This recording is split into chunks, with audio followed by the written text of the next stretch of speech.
Bonjour à tous, aujourd'hui j'ai décidé de vous présenter quelques diverses facettes des harmoniques pour vous expliquer de quoi il s'agit réellement. Parce que les harmoniques, c'est plusieurs choses à la fois.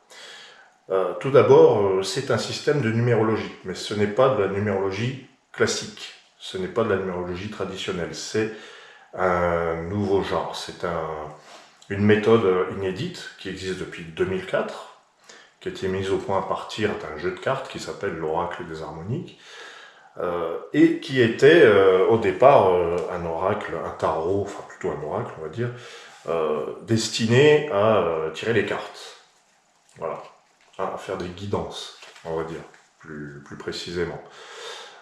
Cet oracle, un beau soir, s'est avéré avoir une puissance numérologique tout à fait inattendue à ce moment-là.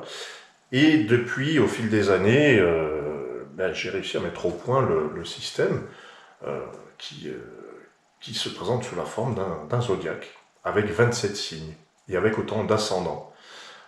C'est une nouvelle astrologie. D'ailleurs, il y a le petit livre des harmoniques, ou plutôt le livre des harmoniques, qui dit très clairement entrer dans une nouvelle ère astrologique. Ce sont des signes, des ascendants, on peut faire un thème complet, on peut faire des synastries, c'est-à-dire des comparaisons de thèmes, on peut faire des chartes composites, on peut mélanger les thèmes de deux personnes pour voir ce que ça donne, on peut faire une sorte de révolution solaire qui s'appelle ici thème harmonique annuel. Bref, il y a toute une famille, tout un tas de possibilités. Alors, aujourd'hui, je vous présente le grand livre des harmoniques. C'est la pierre d'angle du système. Voilà, le grand livre des harmoniques, un nouveau zodiaque. C'est le sous-titre, pour bien préciser, avec en haut à droite, numérologie. Alors, j'aurais pu mettre aussi astrologie, mais c'est une astrologie sans planète. Il n'y a pas de planète, et pourtant, on arrive à faire de l'astrologie. Ça, c'est fort. Alors, du coup, c'est de la numérologie, mais grâce au nombre, on parvient à découvrir ce que j'appelle une harmonique source. Cette harmonique source, c'est le premier signe qui est l'équivalent du signe solaire. Et cette harmonique source, vous l'obtenez en additionnant un par un tous les chiffres de la date de naissance. Exemple, 25-01-1974, vous faites 2 plus 5 plus 0 plus 1, plus 1 plus 9 plus 7 plus 4. Et là, vous obtenez le nombre 29. Alors, le numérologue traditionnel vous dira fréquemment, oui, alors 29 c'est 11, qui est un maître nombre. On peut effectivement tenir compte de ce 11. Mais dans le système des harmoniques, le zodiaque ne commence pas à 1, il commence à 10, et il s'arrête à 36. Et toutes les dates de naissance peuvent donner un nombre entre 10 et 36. Voilà, c'est la subtilité des harmoniques. Dans ce grand livre, vous apprenez donc à calculer votre harmonique source, que vous pouvez trouver sur le formulaire de calcul, formulaire automatique. Vous pouvez trouver votre ascendant, qui est calculé à partir du jour et du mois de naissance. Voilà, ça c'est l'ascendant. Pourquoi? Parce qu'en astro, l'ascendant, c'est ce qui se lève, c'est le signe qui se lève au moment de la naissance, à l'horizon. Et donc, là, c'est le début de la date de naissance. C'est pour ça qu'on peut l'appeler l'ascendant. Il y a beaucoup de liens, de relations comme ça, entre les harmoniques et l'astrologie telle qu'elle est connue. Donc, ce second signe, vous pouvez le trouver dans le grand livre des harmoniques aussi. Et il y a un troisième signe qui s'appelle la quête de vie, qui nous parle de ce vers quoi l'on tend, ce que l'on veut maîtriser, là où on veut aller en fait. Alors, chez certaines personnes, cette quête de vie est totalement maîtrisée, et chez d'autres, elle est absolument pas maîtrisée, et c'est un point d'étude très important, qui pourrait être l'équivalent du nœud nord, en fait. Voilà. Alors, dans ce livre, je vous montre comment il fonctionne, en fait, parce qu'il y a un fonctionnement précis. Vous avez, pour commencer, le zodiaque de la couronne, parce qu'il y a plusieurs zodiaques. Alors, c'est pas évident de tout montrer d'un coup. Alors, quand on achète celui-ci, au moins on rentre vraiment dans le vif du sujet. Zodiaque de la couronne. Pourquoi? Parce qu'il y a en tout 36 arcanes dans le jeu et 27 signes, mais ces 27 signes sont subdivisés en 3 fois 9. Voilà, comme là vous pouvez voir, en fait, ça c'est le zodiaque de la couronne, appelé dit de la couronne parce que c'est le premier signe. C'est le premier signe du système, la couronne, qui est l'harmonique 10. 10, c'est 1 plus 0, c'est le 1. Voilà, c'est le chemin de vie 1. Alors, évidemment, il n'y a pas de hasard. Couronne, c'est les meneurs, c'est les chefs, hein, c'est les patrons, c'est ceux qui sont autonomes, indépendants, qui savent se débrouiller, et donc ils ont un chemin de vie 1, hein, forcément. Et ensuite, tous les signes qui suivent vont un petit peu dans la, je dirais, prennent les caractéristiques de la couronne plus ou moins, parce qu'ils ont tous un 1. Il y a le 11, le 12, le 13, ils ont tous un 1 en fait. Donc ils ont tous ce côté plus ou moins meneur, ou plus ou moins, je dirais, centré sur soi. Ça ne veut pas dire égocentrique, ça veut dire tout part de soi. La couronne, c'est le signe qui prend des initiatives, qui tient les commandes en fait. Voilà. Donc jusqu'à la mémoire, qui est le 18, hein, ce sont les signes du premier zodiaque. Donc, je poursuis. On a ensuite l'explication de chaque signe, de chaque harmonique source, qu'on peut imaginer comme un signe solaire. L'harmonique source. Alors j'ai bien marqué harmonique 10, 37 ou 46. Ça c'est pour le cas où vous trouveriez, en faisant votre calcul, les nombres 37 ou 46, qui n'existent pas dans le jeu. Donc on additionne. 37 égale, c'était 3, 10. L'aspect symbolique est en caractère italique. Voilà. Donc vous êtes né sur l'harmonique 10, elle symbolise la conscience de soi, les propres potentiels, et tout le côté symbolique, évidemment la couronne, hein, le symbole des rois, le couvre-chef, évidemment. Et ensuite, tout le texte qui n'est pas en italique vous explique les caractéristiques de votre signe. Alors, vous pourriez trouver cela dans le site des harmoniques, mais là c'est un peu plus complet. Et ensuite, vous avez un petit encadré qui vous explique exactement le sens du glyphe, voilà, parce qu'il y a des glyphes comme en astrologie. Il n'y a rien qui est mis au hasard. Alors pourquoi il y a cette espèce de pointe, pourquoi il y a cette espèce de courbe en dessous, etc. Vous avez les natifs célèbres. Napoléon Ier était couronne. C'est assez rigolo. Hemingway, Cervantes, Matahari, Enzo Ferrari, voilà, Aldous Huxley, Eugène Delacroix, Lady Gaga. Ça, ce sont les célébrités. C'est toujours intéressant, parce que la célébrité, elle apporte, enfin la célébrité, la personne célèbre, montre de manière assez évidente comment elle a vécu son harmonique source. Et puis de la même manière, comment elle a vécu son signe astrologique. Ensuite, nous avons des événements, par exemple, la prise de la Bastille, 14 juillet 1789, c'était le jour de la couronne. Hein, vous faites le calcul, vous allez voir, c'est assez rigolo. Et ensuite, nous avons les citations de gens célèbres. Qu'est-ce qu'il a dit Aldous Huxley, l'expérience, ce n'est pas ce qui arrive à l'individu, c'est ce que l'individu fait de ce qui lui arrive. Bon, ben là, si c'est pas un chemin de vie, moi j'arrête tout. Voilà. Napoléon Bonaparte, l'imagination gouverne le monde. Voilà. On ne conduit le peuple qu'en lui montrant un avenir. Un chef est un marchand d'espérance. Enfin, bon. Ensuite, qu'est-ce qui se passe lorsqu'on rencontre un 10, un couronne donc? Donc vous avez un petit explicatif, et ensuite vous avez, par exemple, le moindre de ses défauts, quelques créations nées sous le signe de la couronne, exemple Guerre et paix de Tolstoï, Le dictateur de Charlie Chaplin, bon, Le meilleur des mondes de Huxley, voilà, tous les thèmes de la couronne qui tournent souvent autour de la politique et du fait de gouverner. Voilà. J'ai remarqué que l'humoriste Anne Romanoff était couronne, et c'est vrai qu'elle parle beaucoup de politique dans ses sketchs. Il n'y a pas de hasard, hein, vraiment. Ensuite, vous avez qu'est-ce que cette harmonique exprime positivement, et comment on peut l'avoir comme ascendant. C'est tout à fait possible. Karl Marx, par exemple, était ascendant couronne, né un 5 mai, parce que 5 et 5, 10, etc.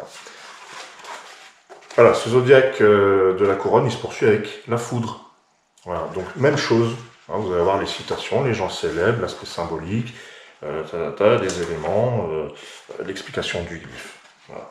Événement, la chute du mur de Berlin, le 9-11-1989. C'était un jour foudre, comme quoi la foudre peut effectivement briser les obstacles et avoir un effet libérateur. C'est ce que je dis souvent avec la foudre, quand on la trouve. Donc, Voilà, lorsqu'on rencontre un 11, le 11 vous enseigne à dépasser vos peurs et vous rend capable d'abattre des montagnes. Donc quand vous rencontrez une personne née sous le signe de la foudre, bon, vous allez avoir à vous dépasser. C'est un métronome, mais j'en parle pas de ça, parce qu'on est dans un système nouveau, inédit. Voilà, donc tout le début est fait de la même manière, sur le même modèle, jusqu'au zodiaque de la salamandre. Alors oui, bah oui, c'est le deuxième zodiaque. Voilà, la salamandre, c'est celle qui poursuit l'œuvre de la couronne, c'est l'héritier. Hein, le roi est mort, vive le roi. Donc la salamandre va symboliser à elle toute seule cette notion d'hérédité, de continuité, et puis elle va avoir son zodiaque. La salamandre qui est au milieu, hein, toujours. Alors ce zodiaque de la salamandre se poursuit jusqu'au prophète, l'harmonique 27. Voilà. Alors qu'est-ce qu'elles ont ces harmoniques de particulier, puisque les couronnes, on en avait dit, c'était centré sur soi. Eh bien, là, ce sont les intermédiaires. C'est le deuxième zodiaque, il est entre le 1 et le 3, c'est l'intermédiaire. Donc tous ces gens qui sont là sont des intermédiaires. On a la salamandre qui fait donc la succession entre les ancêtres et les descendants. Et puis ensuite on a la roue, hein, qui fait la succession entre le passé et l'avenir. On a l'Occident avec le soleil qui se couche, qui fait le lien entre le jour et la nuit, ou entre la veille et le lendemain. Après on a l'arbre, hein, entre ciel et terre. Ensuite on a l'empreinte. L'empreinte c'est entre soi et les autres. Qui suis-je? L'identité. Ensuite on a le messager, c'est je communique, émetteur-récepteur. Hein, il est entre deux aussi. Ensuite on a le masque, qui a un rôle face à l'autre. C'est toujours un intermédiaire. On a aussi le phénix, qui est entre la vie et la mort. On a enfin le prophète, qui est entre le maître et l'élève. Il transmet un savoir. Voilà comment la cohérence des harmoniques fonctionne. Hein, c'est comme ça. Donc on a tout le deuxième chapitre sur la salamandre. Et ensuite on a le troisième chapitre avec le zodiaque de notre cher ami, le scarabée, qui est là, un très cher ami, puisqu'il déstabilise et bouscule à tout va, à volonté. C'est le révolutionnaire du zodiaque des harmoniques. Et lui aussi, il a son zodiaque, alors de 28 à 36. Et alors, qu'est-ce qui va concerner ce troisième zodiaque? Hein, ça va vous rappeler pour certains le système RET de l'astro-conditionnaliste. On a représentation, existence, transcendance. Alors c'est vraiment une parenthèse parce que là, en fait, c'est un petit peu l'équivalent, hein, de la troisième partie de l'astro-conditionnaliste, c'est-à-dire les planètes proches du Soleil, c'est représentation, les planètes au milieu, c'est existence, et les dernières, les plus lointaines, c'est la transcendance. Alors là, c'est un peu pareil. Le scarabée va correspondre un peu à Pluton, Uranus, à ces trucs un peu lointains, mais qui agissent sur le collectif. Donc, le scarabée, c'est le gouvernement renversé. La couronne est renversée, d'ailleurs elle est à l'envers, hein. On la voit à l'envers un petit peu. Et alors en fait, il se révolte et il amène un nouvel ordre, qui est suivi par la nouvelle ère, qui apporte évidemment un nouvel âge pour tout le monde, partagé par tous. Voilà, l'arche, qui rassemble tout le monde dans son arche pour sauver le genre humain, le règne animal du déluge. Ensuite, vous avez le palais, hein, qui protège toute la famille. Vous avez la rose mystique, qui symbolise l'amitié, donc le clan de ceux que vous aimez. Ensuite, vous avez l'alphabet, qui exprime la structure de la société, hein, l'ordre des choses. L'aura, qui vous dit comment vous rayonnez au milieu des autres. Hein, le sphinx, qui est le guérisseur, le thérapeute au sens collectif, et le livre qui boucle la boucle. Hein. Le livre, c'est le dernier signe, harmonique 36. Voilà. Qui symbolise la vérité, mais la vérité collective, la vérité pour tous. Hein, les gens qui naissent sous le signe du livre vont vous dire, mais tout le monde sait que il y a une vérité qui est pour tous. Voilà.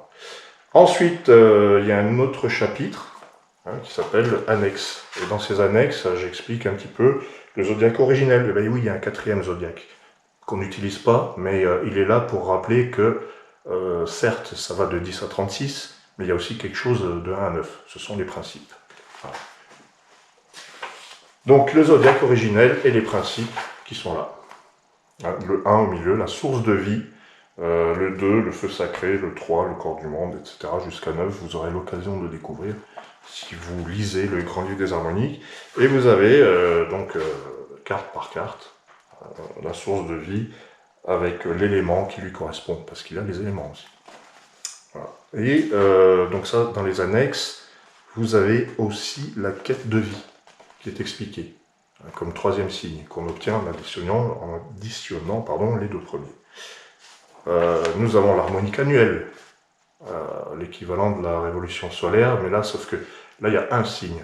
Vous calculez votre signe, en fait, vous trouvez cette harmonique annuelle en additionnant votre anniversaire et l'année qui vous intéresse.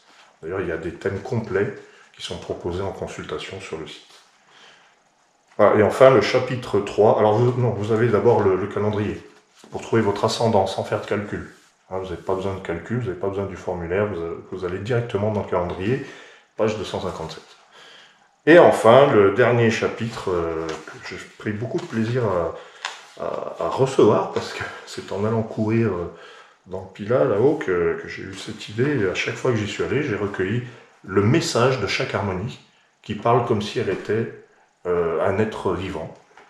Voilà, ce que dit la couronne. Alors, un petit exemple.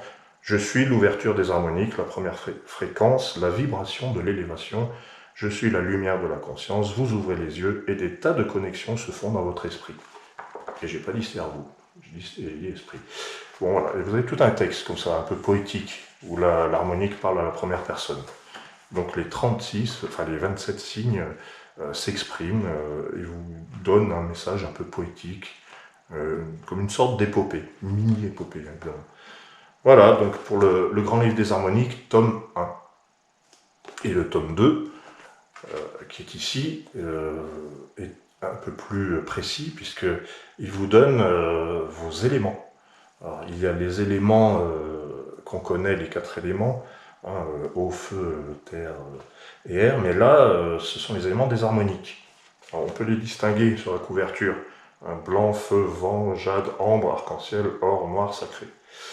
Voilà, il y a 10 éléments dans le système des harmoniques. Et votre harmonique source et votre ascendant prennent une couleur qui n'est pas encore dans le formulaire de calcul, mais si vous êtes couronne ou si vous êtes scarabée, vous n'êtes pas seulement couronne ou scarabée, vous pouvez être couronne de jade, scarabée arc-en-ciel, prophète d'ambre, nouvel air de vent, masque de feu, etc. C'est de ceci que traite ce livre. Donc il fonctionne à peu près comme le premier, sauf que là, si vous cherchez dans le calendrier, l'exemple, quelqu'un qui naît le 2 juin, le 2 juin, voilà, eh bien il va être, son élément harmonique va être le noir et son ascendant le feu. Voilà, donc vous n'avez plus qu'à lire après, dans le livre. Donc 2 juin, ça va donner phénix noir. Alors qu'est-ce qu'un phénix noir? Il faut chercher dans le livre. Voilà. D'ailleurs, tiens, qu'est-ce qu'un phénix noir? C'est assez rigolo, on va le lire, on va lire les premières lignes. Il désigne la puissance de la renaissance totale. Exigeant, il nous invite à vivre une transformation complète, à repartir de zéro, à tout balayer pour tout recommencer. Et là, oui, c'est un phénix, certes, mais il est noir. Et en plus, il est dans son élément, parce que le noir, c'est le 8e élément, et le phénix fait partie du principe 8. Alors un phénix noir, c'est quelqu'un qui vous dit, il ne doit rien rester. Si vous voulez renaître plus fort, vous ne devez rien laisser derrière vous. C'est un peu ça. Et puis, et bien voilà, avec ça, vous avez déjà de quoi vous renseigner avec le tome 1, le tome 2. Et vous avez ce petit livre qui est plus court, qui est plus léger, qui est plus synthétique, dans lequel il y a vraiment la base, quoi, les bases, quelque chose de rapide. Voilà, c'est une synthèse, ça va très vite, mais comme je suis quelqu'un de bavard, je n'ai pas pu m'empêcher de rajouter à la fin de ce livre l'origine des harmoniques. Voilà, chapitre 5, les origines des harmoniques. Ça, c'est sur ce petit livre rouge. Voilà. Donc, les origines des harmoniques. Alors, il y a les synchronicités, et il y a, parce que les harmoniques sont basées sur les synchronicités, il y a donc l'explication de toutes les coïncidences qui m'ont servi à mettre au point le système, ou à le développer, la loi des séries, la théorie du chaos. Voilà, donc la salamandre, avec des exemples historiques qui m'ont bien déstabilisé quand même. Voilà, l'histoire d'une marche, enfin, il y a tout un historique. Et après, il y a aussi le rapport avec la numérologie et l'histoire des fréquences. Parce qu'en fait, les harmoniques n'apparaissent pas régulièrement. Il y a des harmoniques qui n'apparaissent pas du tout dans l'année. Ça, c'est dû aux chiffres et à leurs irrégularités. Par exemple, l'harmonique de la rose mystique en 2018, ça n'est jamais apparu, à part en ascendant. Voilà. Ouais, le 28 avril, par exemple, c'est ascendant rose mystique, mais le signe, l'harmonique source rose mystique, n'est jamais apparu en 2018. En revanche, elle apparaîtra en 2019, le 29 septembre. C'est ça les fréquences des harmoniques. Donc vous avez, dans ces 3 livres, vous avez l'explication globale de tout le système numérologique. Voilà. Donc là, il n'y a pas besoin des cartes, si ce n'est pour illustrer, hein, pour montrer, par exemple, moi, quand je calcule les signes aux gens, je leur dis, bah tiens, toi tu es oracle arc-en-ciel, donc je lui montre sa carte. Voilà. Tu es ascendant ceci, admettons, bah voilà, tiens, tu es oracle, ascendant aura, ta quête de vie, 6 et 7, 13, quête de vie le lotus. Eh bien, je vais, avec l'oracle ascendant aura, eh bien, voilà, je vais les mettre comme ça en évidence. Alors, je vais les poser côte à côte, comme ceci, et puis là, je vais faire mon speech. Je vais essayer de comprendre comment fonctionne la personne, qu'est-ce que je peux lui apporter. Parce que c'est ça aussi. On est dans une forme de voyance, moi je ne sais pas si c'est vraiment le bon terme. On a une carte avec plein de détails, et selon la personne qui est en face de soi, on va lui dire, tu es quelqu'un qui communique, ou on va lui dire, peut-être qu'il faut que tu développes quelque chose, ou il faut que tu apprennes à t'écouter. Et puis après, il y a l'ascendant. Alors quand tu rentres en relation, tu as besoin d'être vu, ou tu te caches, enfin voilà, il y a tout un ressenti qui est important. Et là, c'est la quête de vie, le lotus, la quête de la pureté.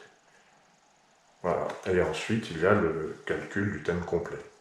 Mais pour ça, alors le tome 3 n'est pas encore écrit, mais il existe des formations, des cours accélérés, et dans ces cours accélérés, vous pouvez apprendre à calculer l'intégralité du thème, parce que nous n'avons pas que 3 harmoniques, nous en avons 10, et avec des aspects, des axes, des choses très précises, beaucoup plus précises qu'avec seulement 3 signes, qui sont pourtant déjà une bonne base. Donc je vous remercie bien, et je vous souhaite de belles lectures et de bonnes recherches avec ces livres des harmoniques.